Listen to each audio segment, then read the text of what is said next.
Dashur miq, ku erdhi koha të takohemi si zakonisht në fundjavë për të realizuar emisionin Kolazh Javor.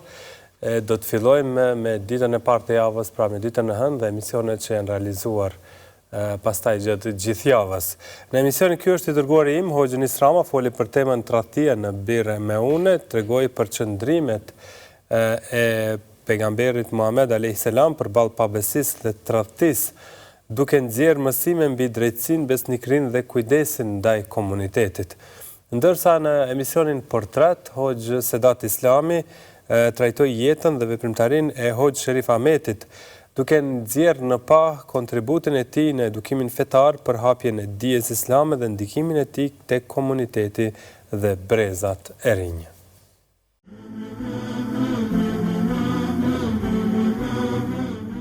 Në vitin 1988 botoi për kthimin e kuptimeve të ajeteve kuranore në shqip. Në vitin 1993 është botuar në 1 milion kopje në Medinë, ndërsa ka pasur edhe botime tjera në Kairo, Rom, Riyadh, Londër dhe Prishtinë. Është vepra më e përhapur në Shqip në gjitha trojës shqiptare. Për kthimin e tij disa studiues e llogarisin se më të kompletuarin dhe arsyeja pse ai u prit më mirë se për kthime tjera është mbase edhe për shkak të figurës dhe personalitetit të tij që tashmë njihej në mesin e njerëzve dhe besimtarëve. Pra, ishte një vepër e madhe nga një njeri i dëshmuar. Sherif Ahmeti është edhe autori veprës së çmuar Komente dhe mendime islame. Hoxh Sherif Efendi Ahmeti dallohej për vizionin e madh në angazhimin e tij fetar e publicistik. Në rrethanat në të cilat jetonte, ishte e vështirë të dalloheshe për angazhim të madh. Prandaj dhe disa punë fetare, siç ishte më saktë për kthimi i Kuranit, i kishin marrë kohë goxha të madhe. Por ai nuk i ndalej punës. Ai nuk i ndai asnjëherë punës. Publikante, siç flet vetë në një intervistë, pjesë të caktuara të Kuranit, ndërsa kur komunizmi u ballafaqua me disa telashe, ai shfrytëzoi këtë kohë kur ata nuk merreshin shumë me çështjet fetare për t'i publikuar veprat. Kjo pra flet për vigjilencën dhe larpëmsinë e tij. Ka shfrytëzuar momentet dhe ka ofruar këtë vepër jetësore. Përveç tjerash, Hoxha ishte edhe humanist i madh. Përmendëm më parë se Kurani me përkthim që botuar në më shumë se 1 milion kopje dhe dikush i kishte thënë, sikur ta shisje, qoftë edhe me çmim të vogël dhe të leje pas vete ndonjë hajrat i cili do ta përjetësonte emrin tënd. Hoxha kishte refuzuar, duke thënë se nuk ka hajrat vepër më të mirë, më të madhe se Kurani. Ashtu është, sepse prej veprave kryesore që njeriu i gjenerojnë sevape edhe pas vdekjes së tij është dija e hajrit, e paramendo që kjo dije të jetë dija e Kuranit. Hoxha Sherif Ahmeti është vlerësuar në shkallë sipërore për angazhimin dhe kontributin që kanë dhënë. Një njeri në emër të disa fiseve të Nejdit kishin shprehur interesim që të dëgjonin nga Muhamedi sallallahu alaihi wasallam.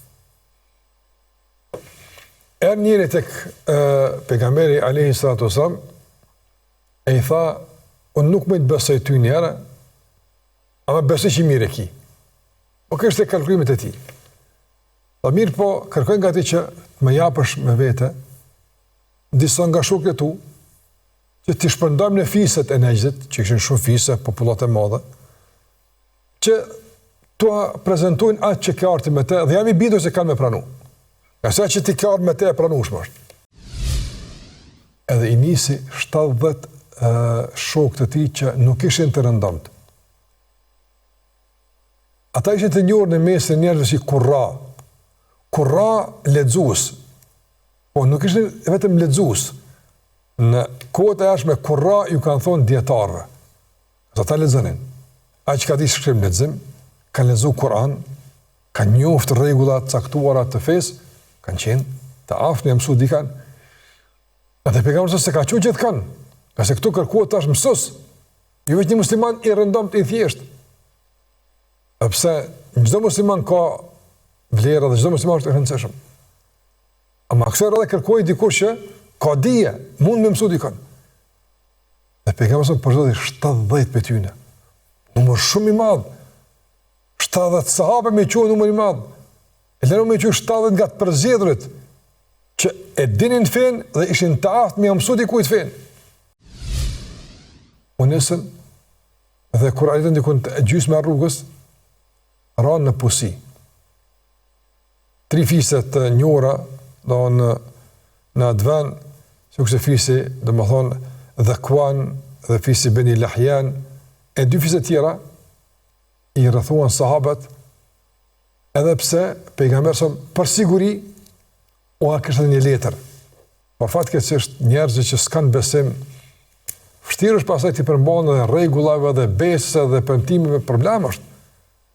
Ky Haram ibn Milhan radhiyallahu ta'ala anhu shkoi te kryesori i fisit atje, e tha, ja letra. Dëshmia se nuk kemi ardhur për luftë. As armatimin se kena për luftë. Kemi ardhur me mësu, me kërkesën e juaj. Dhe kjo është dëshmi që na ka thënë pejgamberi sallallahu alaihi wasallam. Pa ndodhe. Nga likësia dhe poshtërsia dhe tradhia, as nuk e lexoi fare dekretin. E shkeu dhe vrau pamshirshëm Milhan, Haram ibn Milhan radhiyallahu ta'ala anhu. E ata kur sahabët e panë çfarë po ndodh, thanë o Allahu jon, për cila pejgamberi çka po na ndodh. Se Allahu shetë çka po ndodh. Dhe Allahu i tregoi pejgamberit sa madje zbretin ajete për të sahabët që janë lexuar një kohë pastaj ndërguar. Duaja e tyre dhe kërkesa e tyre ka qenë pjesë e Kuranit, e pastaj vetë Allah e ka dërguar për të treguar rëndësinë e madhe e fjalëve të tyre dhe respektin që ata e gëzuan tek Allahu xhallahu ala në shpërblimin dhe kënaqësinë Allah te barekutaala.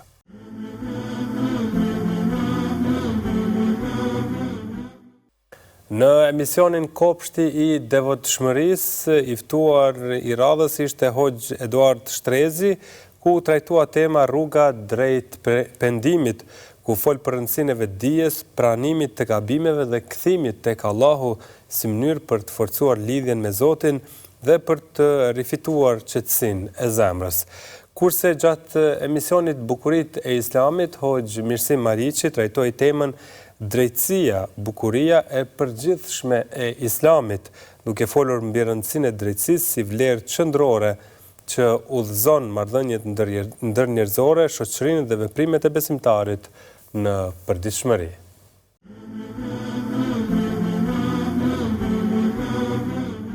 Ashtu siç njeriu nuk i lejohet dhe nuk është e udhës që t'i kpus shpresat ndaj mëshirës së Zotit, ndaj faljes së Zotit, po ashtu nuk është e udhës dhe nuk është e drejtë që të sigurohet ndaj dënimit të Zotit. E thënë ndryshe, thot Allahu në Kur'an, thot, afa aminu makra Allah, fala ya'manu makra Allahi illa al-qawmul kafirun. A mos valla ata u sigurun ndaj dënimit të Zotit? Nuk është i sigurt ndaj dënimit të Zotit vetëm se populli mohues. Në një ajet tjetër thot, wala tayasu min rauhillah, innahu la yayasu min rauhillahi illa al-qawmul kafirun. Dhe kur mos i kpusni shpresat, ju thot vëllezërve të Jusufit, prej mëshirës Zotit, sepse nuk i këput shpresat ndaj mëshirës Zotit vetëm se njerëz mohues, njerëz mosmirnjohës. Pendohuni tek Allahu me një pendim të sinqert. Dhe që të pranohet pendimi tek Allahu xhalla xhelaluhu, duhet patjetër që të jetë konform këtyre kushteve. E para është të jeti sinqert për Allahun xhalla xhelaluhu, që ta bësh, të pendohesh për hadër të madhit Zot, për hadër të madhështisë Allahut. E dyta, të pendohesh duke pas keqardhje, duke ndjer keqardhje për gjunahun që ke bërë, duke ndjer pendes. E treta është të pendohesh, po të njëjtën kohë të largohesh nga mëkati, të pendohesh duke hequr dorë nga gjunahu. Pas kësaj është diçka që ka të bëjnë raport, këta janë raport me Allahun, këta janë raport me Zotin, njeriu me Zotin e tij. Mirë, po ka dhe një kusht tjetër që është në raport me njerëzit që të rrethojnë. Përderisa njeriu pendohet me pendim të sinqert, konform të atyre kushteve që i përmenëm pak më parë, atëherës le të shpresoj se Allahu ka për ta falë atë, sepse vetë pejgamberi sallallahu thot at-taibu min adh-dhanbi kaman la dhanba la. I penduari ndaj gjunahut është sikur mos ta ketë bëu atë. Kjo është mëshira e Allahut. Allahu don t'i falë të gjithë. Allahu don t'i falë të gjithë. Allahu don t'i fuzë në xhenet të gjithë. Mirë, po janë njerëzit që vullnetin e lirë që u ka dhënë Allahu, herë e përdorin për keq. Ndërkohë, sa shpesh duhet të ndodh, po themi, pendimi, istighfari? Pra, sa i shpesh duhet të jetë në përditshmërinë e besimtarit? Në çdo moment, në çdo çast. Kur themi që pejgamberi i Zotit sallallahu alaihi wasallam, ai i cilit ja kishte falë Allahu gjithçka, ja kishte falë Allahu, e ruan te Zoti edhe para profecisë ka rujt Allahu nga gjunat. Kur themi që ai ka kërku falje dhe është pendu 70 herë në ditë, 100 herë në ditë, atëherë si do të jetë puna jon? Prandaj që njeriu muslimani këshillohet që të pendohet natën dhe ditën. Kudo që e analizon Islamin, kudo që e lëshon syt Islamit, kudo që e bën një analizë, një lexim, qoftë madje edhe kritik në raport me të vërtetat islame, do ta gjesh këtë fundament. Saktësisht nëse i qasësh besimit, ki me gjetën këtë fundament. Nëse i qasësh adhurimit, ki me gjetën. Madje nëse i qasësh ndalesave, të cilat ndoshta i mendon thjesht si kufi fetar, edhe aty kemi gjetën këtë fundament, sikundër që në çdo dispozit e ngjan, do thotë, këtë fundament. Kam fjalën sonte për fundamentin e drejtësisë. Fundamentin e drejtësisë. Saktësisht në fenë Allah subhanahu wa taala, drejtësia është bazë, drejtësia është themel. Drejtësia është parim, drejtësia është diçka e pakalueshme. Drejtësia është ajo që në çdo pjesë të Islamit, në çdo copës të Islamit, e gjojmë që Islami është ndërtuar mbi drejtësi. E gjojmë që Islami thret në drejtësi, e gjojmë që Islami e tërheq tutje, do thotë, edhe e çon tutje, edhe e zhvillon konceptin edhe idenë e drejtësisë. Kur referohemi në Kuranit, na shohim se Allah subhanahu wa taala na flet për drejtësinë. Për shembull, Allahu te barekuhu teala na mëson edhe na tregon se si ne ti lexojmë dhe si ti qasemi fjalëve të tij, Kuranit, shpalljes, dhe rrjedhemi si ti qasemi fesë të tij. Thotë Allah te barekuhu teala, "Wa tammat kalimatu rabbika sidqan wa adla." Dije që fjala e Zotit tënd është për plot vërtetësi edhe është për plot drejtësi. Kur Allah subhanahu wa taala na tregon këtë përshkrim për fjalën e tij, na jep më në kuptuar që shqipe më kon feja e tij, se feja e tij është ndërtuar mbi këto fjalë. Do thotë feja e Allahut te barekuhu teala nuk është përurje njerëzore, nuk është, do thotë, mendim i sajum, qoftë nga profetët apo nga idhtarët e profetëve apo nga ata dishepujt e profetëve. Realisht, do thotë, feja Allahut azza wa jall, qoftë ajo fe që është e shpallur profetët të përparshëm, po qoftë kjo e cila i shpall Muhamedi sallallahu alaihi wasallam, që të gjitha janë, do thotë, shpallje për Allah subhanahu wa taala, thotë Allah azza wa jall, la mubaddila li kalimati. Nuk ka diçka që e shtrembron edhe ndron edhe zëvendëson fjalën e Zotit. Allah subhanahu wa taala, çështjen e drejtësisë, na e përmend edhe në detaje fetare, jo vetëm në urdhresa, në kuptimin e përgjithshëm, por madje edhe në disa detaje të cilat jo domosdoshmërisht trajtohen në kuadër të qenit obligim apo diçka e pëlqyme, po sa trajtohen si detaje të përditshmërisë së njerëzve. Për shembull, Allah subhanahu wa taala në një prej ajeteve ku na tregon se si bëhet borxhi, se si jepet borxhi, se si duhet të kemi dëshmitar, se si ta shënojmë, domthon, kur na fol për konceptin e evidencës. Koncepti i evidencës mund të jetë një koncept shumë detaj. Domthon, ta menojmë për shembull për dëshminë tonë, ndoshta nëse për shumë punë që mund t'i kryjmë na me mirëbesim, për shumë punë që ndoshta na i kryjmë thjesht mbi ndërgjegjë, në kuptimin që nuk dyshojmë njëri tjetrin, apo konceptin e evidencës e konsiderojmë thjesht procedurë. Allah subhanahu wa taala edhe që këtë procedurë na e sjell dhe na shpjegon kodët të drejtësisë. Thot Allah subhanahu wa la tas'amu an taktubuhu saghiran aw kabiran ila ajali. Thot mos ngurroni që kur ta keni një borxh, ta keni një kontratë, ta keni një marrëveshje, shkruajeni. Pa marrë parasysh kushin. Këto ajete kanë zbrit kur kanë ekzistuar njerëz më të mirë në botë. sahabët e pejgamberit sallallahu alajhi wasallam. Dhe kështu i ka porositur edhe sahabët edhe njerëz më të mirë që janë kanë atë kohë.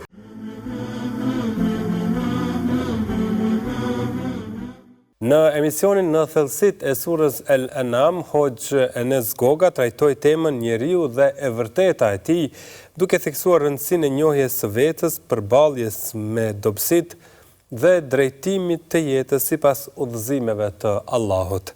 Derisa Enklit Pelari dhe Hoxh Ahmed Kalaja në emisionin përmbyllës Pyetjet në Kur'an bën përmbledhjen e kësaj serie me rastin e përfundimit.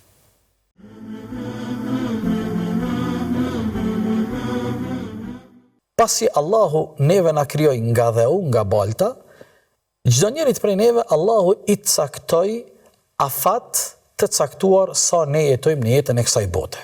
Apo siç e quan Kur'ani, çdo njeri prej neve, çdo njeri nga ne e ka e gjelin e tij, e ka afatin e tij sa ai jeton në mënyrë të sakt në jetën e kësaj bote. Wa ajalun musamma indahu.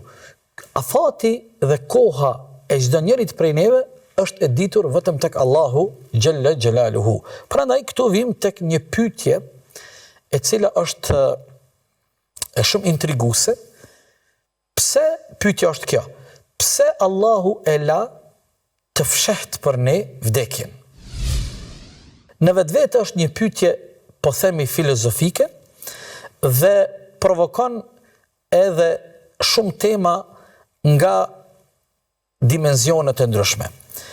Nëse e marrim dhe analizojmë këtë pyetje dhe sekretin që ndërlidhet me faktin se vdekja është e fshehtë për gjithë ne, nëse dëshirojmë të analizojmë nga këndi fetar, nga këndi shpirtëror, atëherë sekreti i vdekjes qëndron në faktin se njeriu nuk e din kohën se kur do t'i del shpirti dhe do t'i ndahet përfundimisht prej trupit e tij. Kjo fshehtësi,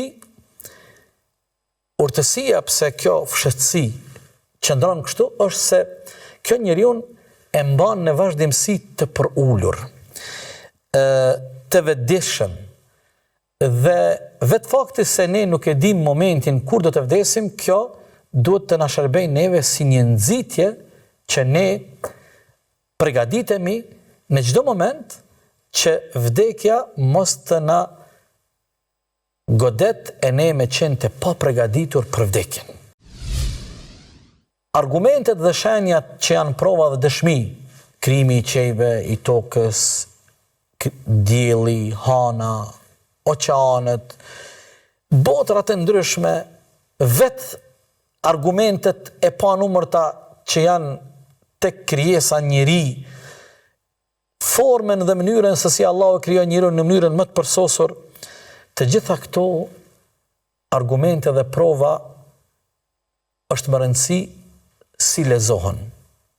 Besimtari provat, argumentet, dëshmit i lexon dhe i komenton nga prizmi i besimit. Ndërsa ai i cili nuk është besimtar mundohet të gjitha këto me i lexu nga prizmi i ndodhive, fenomeneve. Dhe më thonë, besimin në Zot, me të shohim, dhe më thonë, me le të themi me grupet që janë jashtë besimin islam, më shumë të janë tek besimi abstrakt në Zotin. Pra, thjesht ka një Zot, po kaq, me kaq mbaron gjithë historia. Ndërsa në kuptimin e asaj që thot vetë Zoti në Kur'an, ose Zoti, si më thënë, prezanton veten e tij nëpërmjet shpalljes, tregon se si është Zoti, cilat janë atributet e Zotit, si mund të jetë raporti i njeriu me Zotin, si mund të krijojë njeriu, si më thënë, lidhje dhe kontakt me Zotin. Pra, jepen shumë detaje në raport me Zotin, po jo vetëm në raport me Zotin, në raport me botën tjetër, në raport me botën e engjëve tjetër. Pra, duhet patjetër të kthehemi tek vetë prezantuesi e Zoti e ka prezantuar veten e tij në Kur'an, ose na ka njohur më të prezantuesi më i mirë, mësuesi më i mirë profeti Muhammed alayhi salatu wasalam. Kështu që ne i referohemi patjetër shpalljes për të njohur Zotin e shpalljes. Në rastin tonë në Islam janë dietarët, le të themi, ata të cilët e mbajnë ummetin në linjë. Për këtë arsye dhe Zoti në Kur'an çfarë tha? Fas'alu ahla dhikri in kuntum la ta'lamun. Pyetni të diturit nëse nuk dini. Pra, orientoj tek të diturit, pejgamberi sa ka thënë çdo 100 vjet Zoti këtij ummeti, pra bashkësisë e cila më pason mua, do të sjelli dikë apo disa që do të bëjnë, do të thonë, një le të themi tip refreshing, një tip rigjenerimi të asaj që mund të ketë humbur apo mund të ketë devijuar, dhe kjo shqyr Zotit, do të thonë, është vazhdimisht kemi një grup të madh dietarësh, imamësh të mëdhenj, të cilët në fusha të caktuara e rikthejnë edhe një herë, do të thonë, starton çdo gjë siç është e vërteta dhe origjinalja. Ndonjëherë kjo mblidhet në një person të vetëm, ndonjëherë është e shpërndar, le të themi, si më thon, dikush në shkencën e hadithit, dikush në shkencën e doktrinës, dikush në shkencën e tefsirit, dikush në shkencën e ligjeve dhe fikut e kështu me radhë, po që faktikisht në fund fare të gjithë së bashku bëjnë për një shekull, domethënë atë, le të themi, ristartimin dhe rikthimin e gjës edhe një herë në burimin e duhur. Dita e Kiametit për besimtarin do zgjasë sa një namaz farz në jetën e kësaj bote. Besimtarët në ditën e Kiametit do të priten si delegacione speciale të Zotit. Ata do të jenë në hijen e arshit të Zotit, ata do të priten nga profeti alayhi salatu wasalam, do të jenë në takimin e tij, do të jenë në flamurin e tij, do të pinë nga dora e tij, do të orientohej ai për punët dhe procedurat që do të zhvillohen, do të ndërmjetësojë ai tek Zoti. Fjala e tij dhe lutja e tij tek Zoti që ata do të fitojnë xhenetin, do të shpëtojnë nga zjarri i xhenemit. Njerëz që kanë merituar xhenemin nuk do të futen në xhenem, njerëz që kanë merituar të rinë përkohësisht në xhenem nuk do të futen fare në xhenem, njerëz cilët do të rinin pezull, nuk do të rinë pezull, njerëz që do të ishin gradat të ulta të xhenetit, do të shkojnë gradat të larta të xhenetit. Pra nuk është situata e zezë gjithmonë, por tregohet e zeza me kuptimin që kujdes. Edhe kështu ndodh në përgjithësi. Penalitetet kur tregohen që njerëzit janë kujdesshëm, pra nuk tregohet pjesa tjetër. Kështu që, domethënë, çështja që përflitet ndonjëherë, vetëm kjo pjesë, ideja është kujdes se ka diçka të keqe, mbas edhe penaliteti është shumë i rënd, por kjo nuk do të thotë se kush i përmbahet ligjit do ta përfshijë penaliteti.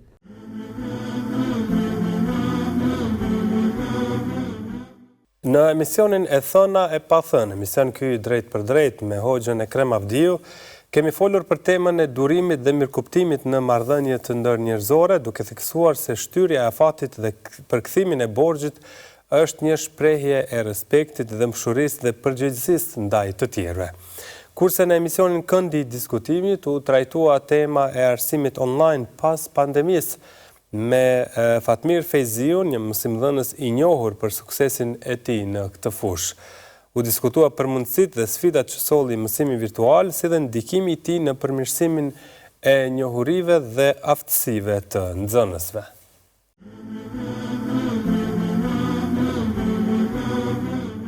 Borxhi është pamirësi.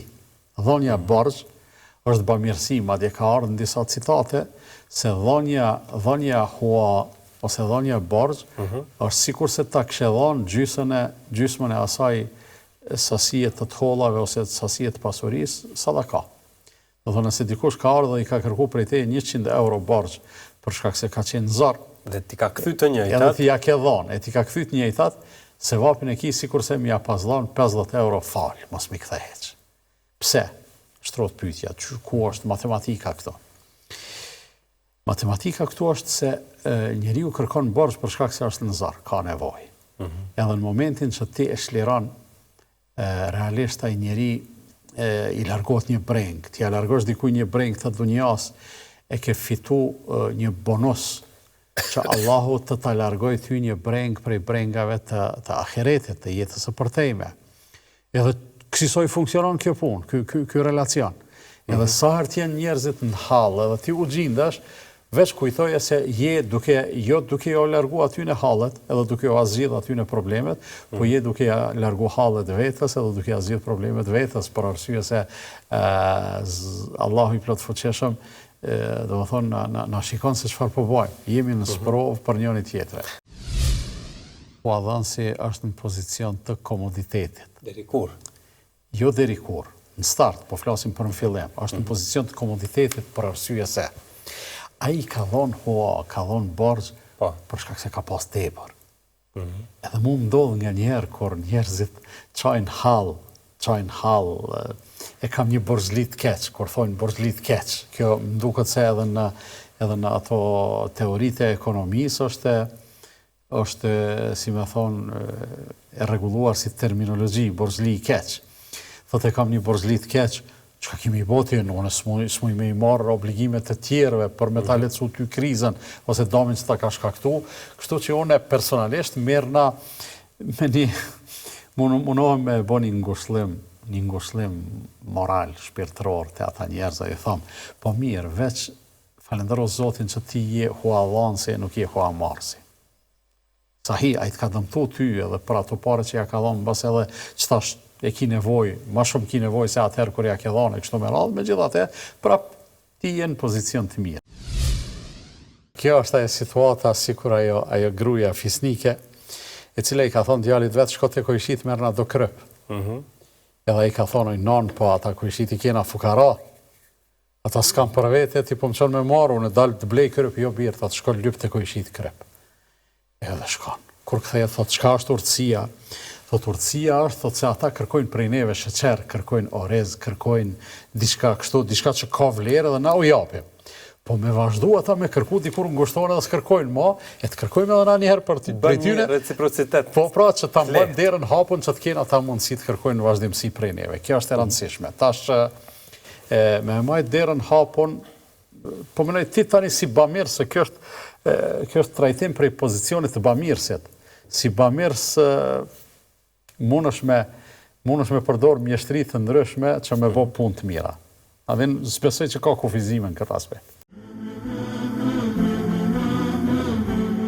Po, e vërtet ka qenë një situatë mjaft e vështirë, një situatë cilën nuk e ka pritë, më thënë, një situatë që u shpërfaq edhe në pjesën arsimore, pra në shkollë, dhe më thënë, u dasht mendoj edhe për një mënyrë tjetër të mësimit, dhe natyrisht fillimisht ishte sfid organizimi, pastaj edhe përpjekja nga Ministria e Arsimit, bashkë me drejtoritë komunale, sidomos me drejtorinë komunale të arsimit, cilët menduan për një formë online të mësimit, organizim bashkëpunim me televizionin publik, dhe unë isha pjesëmarrës në këtë mënyrë, ose në skenarin A i cili parashite në muajin mars, dhe më thënë, kur filloi, dhe më thënë, me të madhe të shtoi numri i të infektuarve me virus.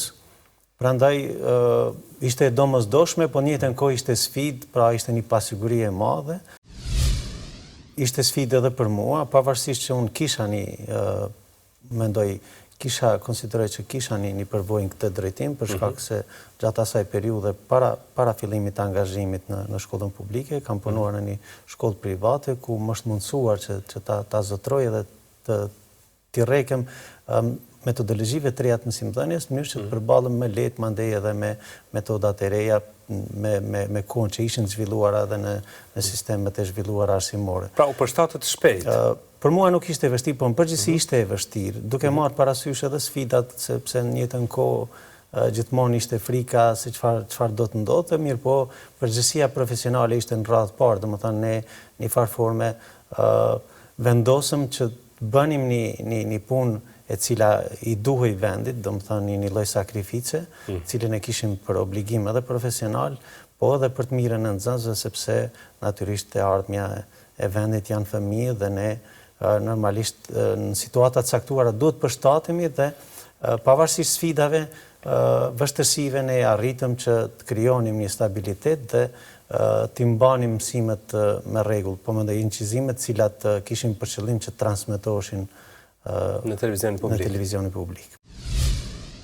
Shteti duhet të investoj në arsim, duke marrë parasysh që arsimi është baza, themeli i shtetit, dhe momentin kur mësimdhënësit kanë kushte më të mira për punë, kur mësimdhënësit kanë pagesa me dinjitetshme, kur ruhet dinjiteti i mësimdhënësve, sepse sot realisht po ndodh e kundërta, konsideroj që me raste edhe prindrit nuk janë korrekt me kërkesat që kanë për fëmijët e tyre. Domethënë, më shumë pa dyshim që duhet kërkohet nga fëmijët shumë, ne përgjithësi do t'japim për rezultatet ose mos rezultatet e nxënësve, po konsideroj që secili duhet ta marrë përgjegjësinë e vet. Dhe kur ka kushte më të mira për punë, kur investohet më shumë, kur bëhet ky mësimi online, kur investohet pra në këtë drejtim, kur ka interaktivitet, kur ka frymë bashkëpunuese, jam shumë i bindur që rezultatet do të jenë shumë më të larta.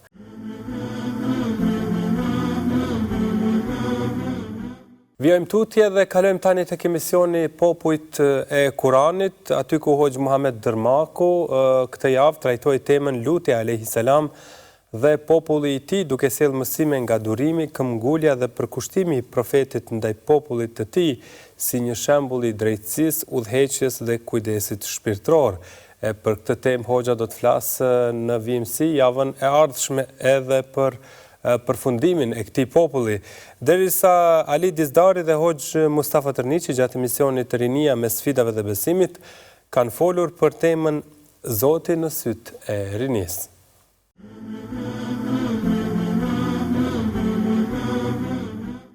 Ky populli i Sedumit pra pas ka pas profetje, por ne nuk dim për ta.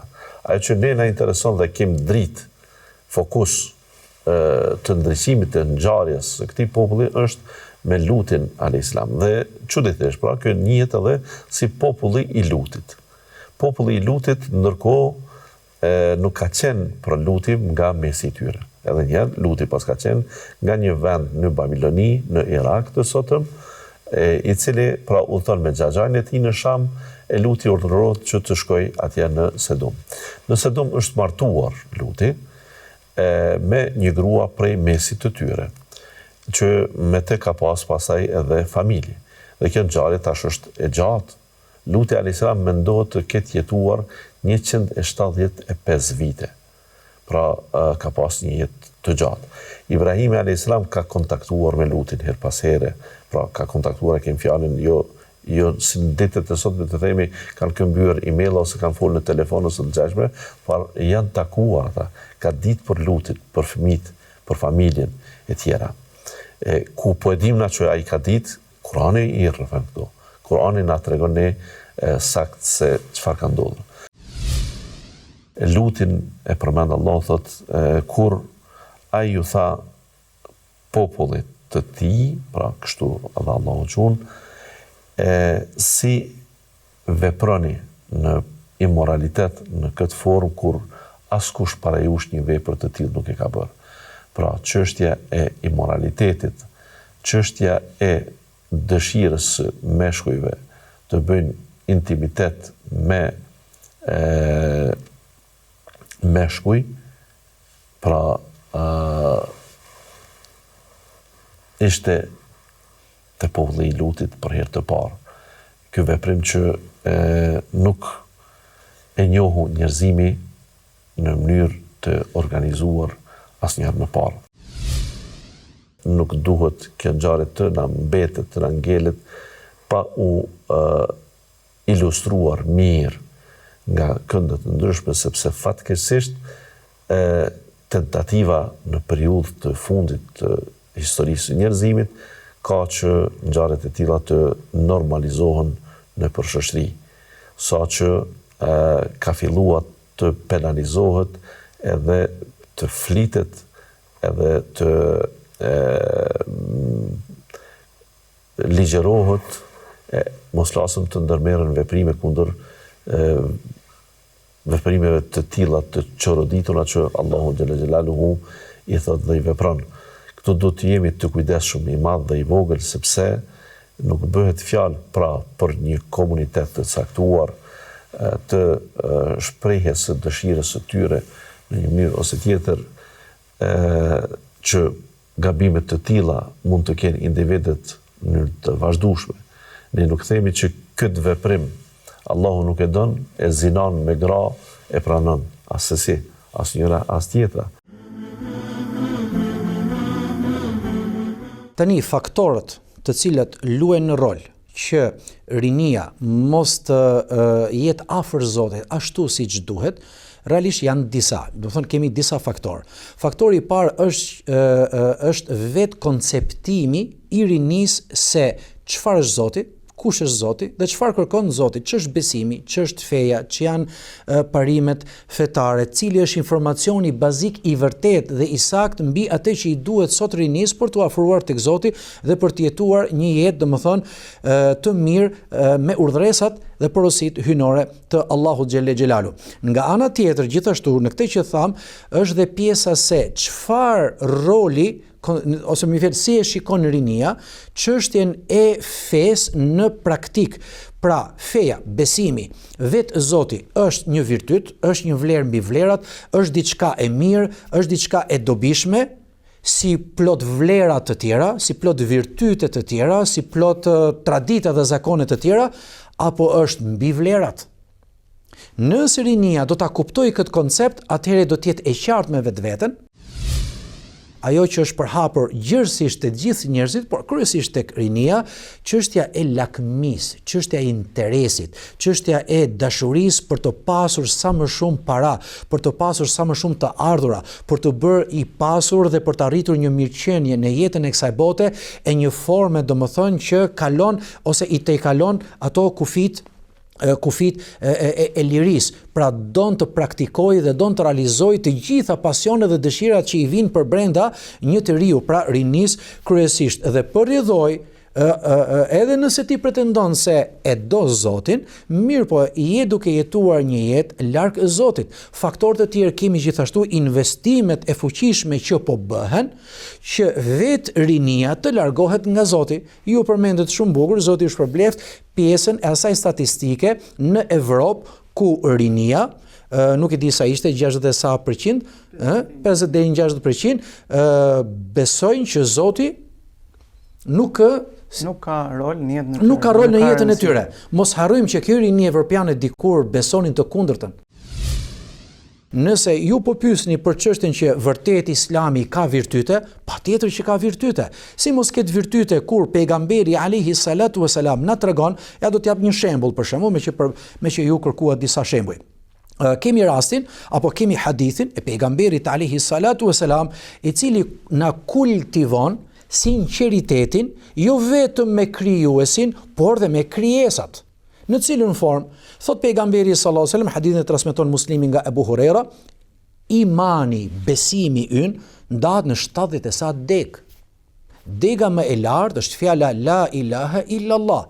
Nuk ka zot tjetër që meriton të adhurohet. Pra nuk ka të adhuruar tjetër me të drejtë përveç Allahut xhelle xhelalu.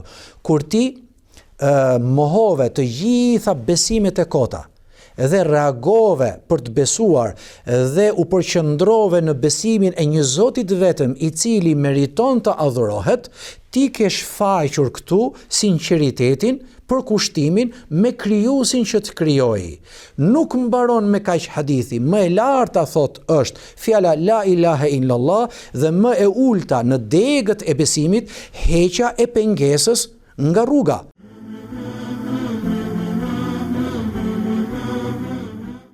Ecim tutje në emisionin konteksti kohor, Sali Berisha dhe Hoxh Bleri Musliu kanë folur për bindjen në premtimet e Zotit, duke theksuar se besimtari gjen forcë dhe qetësi kur I qëndron besnik fjalës së Allahut dhe ka besim në drejtësinë e tij edhe në kohë të sprovave dhe vështirësive.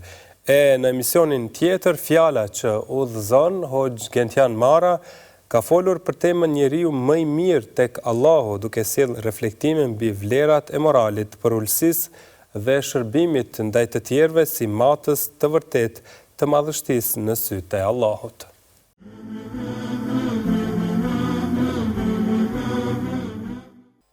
Allahu subhanahu wa taala të e dit natyrën e jetës, cilën e ka bërë Allahu subhanahu wa taala të jetë sfidë, edhe të jetë e mbushur me sprova, me provime, të cilat duhet t'ja dëshmojmë jo për diçka tjetër, por thjesht për të dalë në fund dhe për ta marrë secili ato cilën e meriton.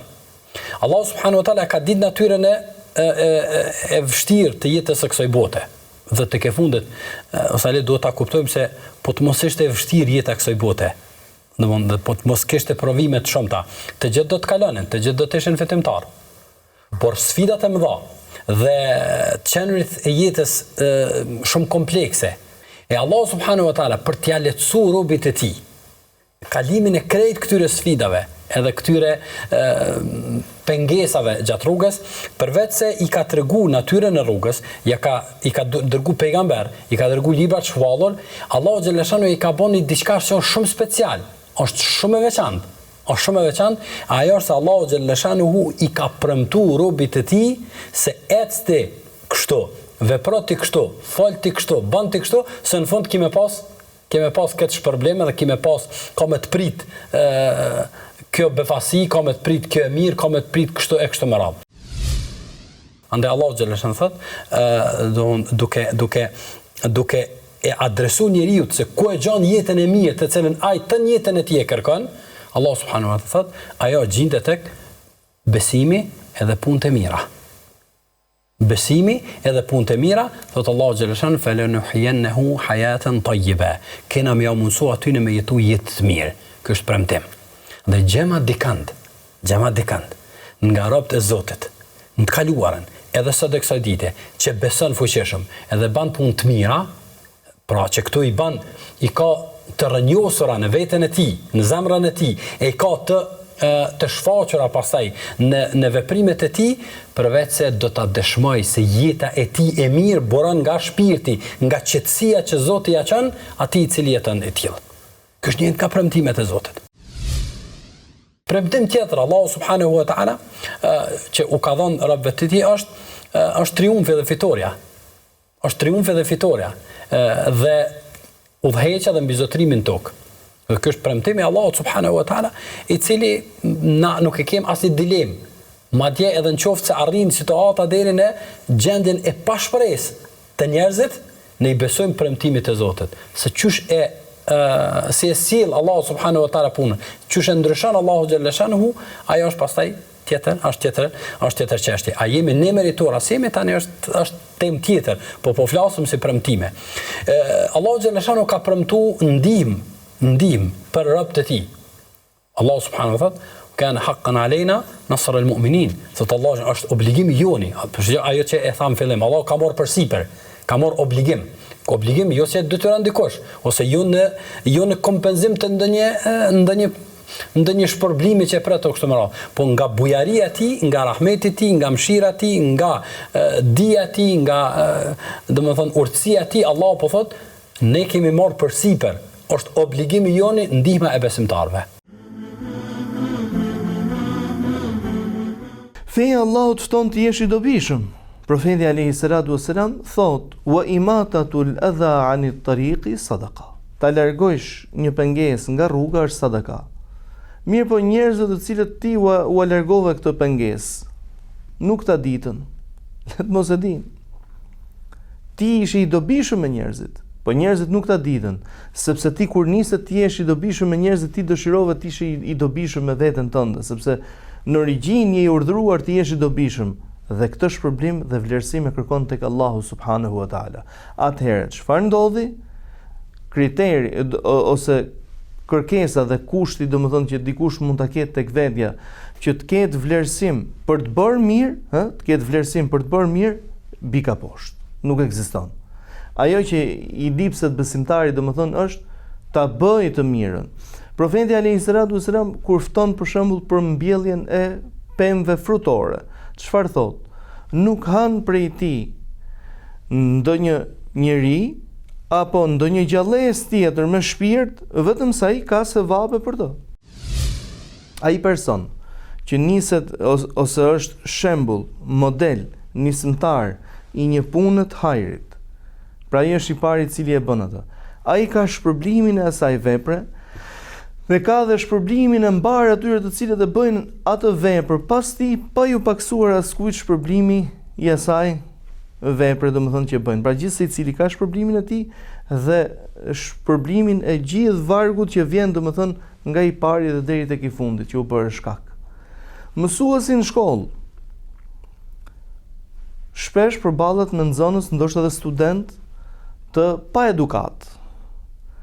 Dhe ai u mëson diçka që ndoshta për momentin ata nuk e vlerësojnë, nuk e duan, ose vetë individin i cili u ofron diçka të tillë nuk e vlerësojnë. Çrëndsi ka se nuk të vlerësuan. Kur e bëm këtë, e bëm për Allahun. Dhe ky është grada më e lartë e sinqeritetit. Pra kur të fton i dërguar i Zotit alayhi salatu wassalam në të bërit të mirës, dhe thotë domethënë ai që është dhe më i dobishëm për njerëzit, pra kush është më i miri i njerëzve, ai që është dhe më i dobishëm për ta. Kur të fton që ti të jesh i dobishëm për veten. Të jesh i dobishëm për veten tënde. Ndaj dhe kur kanë folur domethënë për sadakan, dhe si sadakaja janë edhe shumë vepra në Islam, kontribute të ndryshme, ndaj dhe kur kanë folur për sadakan, pra si rasti Aishës apo dhe të tjerë me patjetër, të cilët kontribonin, por e kontribonin në mënyrën më të mirë të mundshme, dhe thonin sepse sadakaja para se të shkojë tek nevojtari që është njeriu, ajo shkon tek Allahu subhanahu wa taala. Do të thonë, siç ka thënë dhe dietari i shuar Ibn Qayyim el-Jauziyje, ka thënë kur pra kush është më nevojtar, ai i cili jep apo ai i cili kërkon dhe merr? Ka thënë ai i cili jep. Arsyeja, sepse ai i cili jep çfarë po kërkon? Ai po kërkon kënaqësinë e Allahut subhanahu wa taala.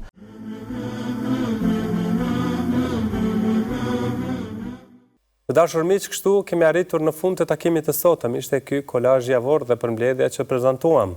Faleminderit që na ndoqët. Mirëmbëjtje.